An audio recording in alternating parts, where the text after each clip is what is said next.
Hello, Joseph. This is your brake booster. You sent it back to me because it had failed, and I looked up the old invoice, and I did this booster 2 years and 1 month ago, and I am not quite sure why, what caused it to fail. It's almost as if you're in a high humidity environment.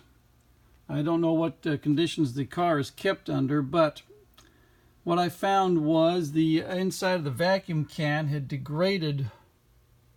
The plating had degraded. The vacuum cans look as good as the outside, but this one here had started to degrade as well. This is CAD plating, so it's very durable. I'm not quite sure what's going on inside your vacuum can. Also, the something that I cannot control is this vacuum diaphragm, which goes inside the can. This vacuum diaphragm, the lips had collapsed. You see the lip right here is straight up and down. Well, it's not. It's supposed to be protruding so that the lip will catch the inside of the can and seal. And this diaphragm has collapsed, and you can see it just fits right in there. It doesn't have any resistance, so it's no longer usable. And the other thing that happened was, this is the air filter assembly. This is your old one, and you can see this little ring around here. Well, that's where it was sealing against the poppet diaphragm that's inside here. That's this thing right here.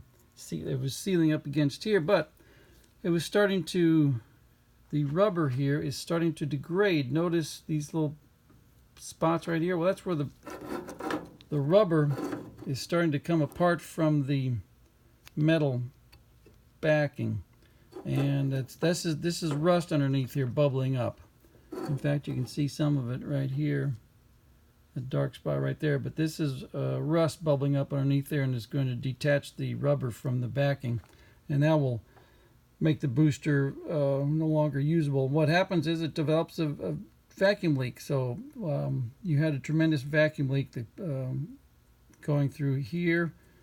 It was going to go through eventually, but it was going through here and through this diaphragm, which had collapsed, and ultimately you would have heard it right here.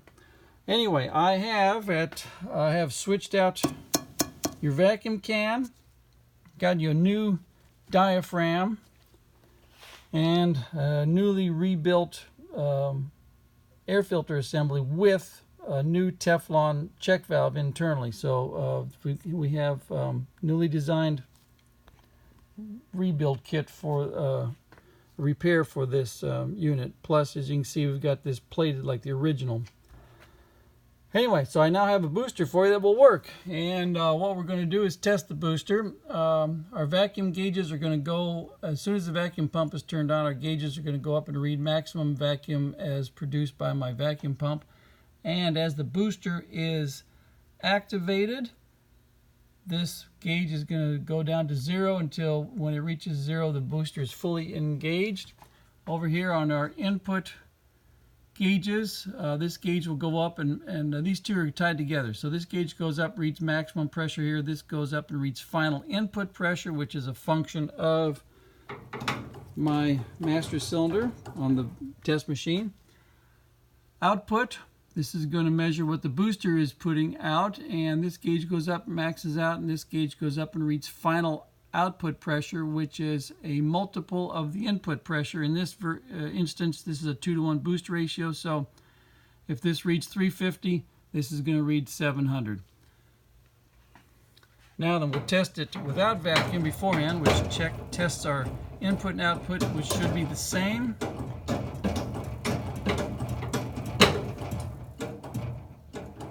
All right, what this also tells us is that the booster, with no vacuum, the booster simply bypasses the fluid from input to output, and it's not like you don't have brakes, it's just that you have unassisted brakes.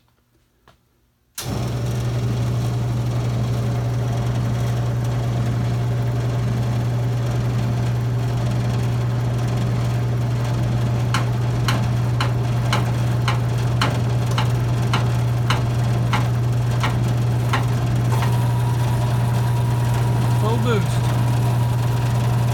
Come over here, we check our numbers.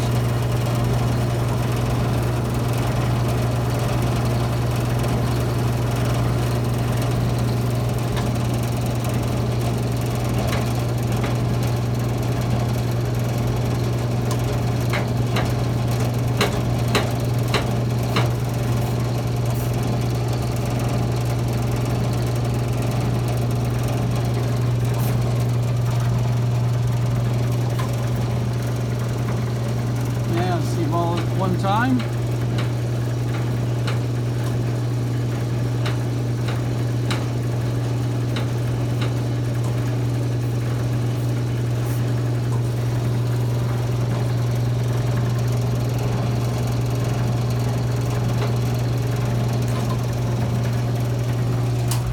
We also checked to make sure our bleed screws are holding, and if they were not, the little caps would have popped off.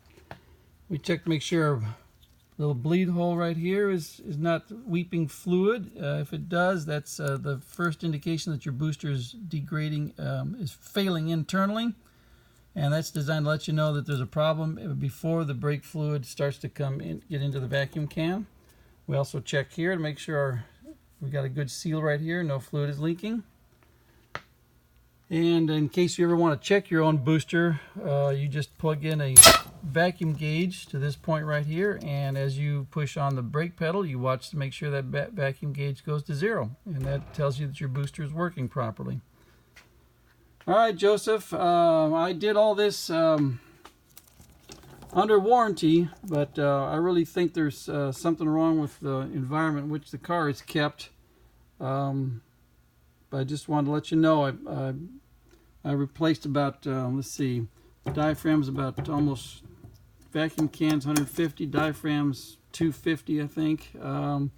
Rebuild here is 150, so I comped you a lot of expensive parts. Again, sorry for the trouble, and I appreciate you giving me a chance to take care of you. Thanks, bye.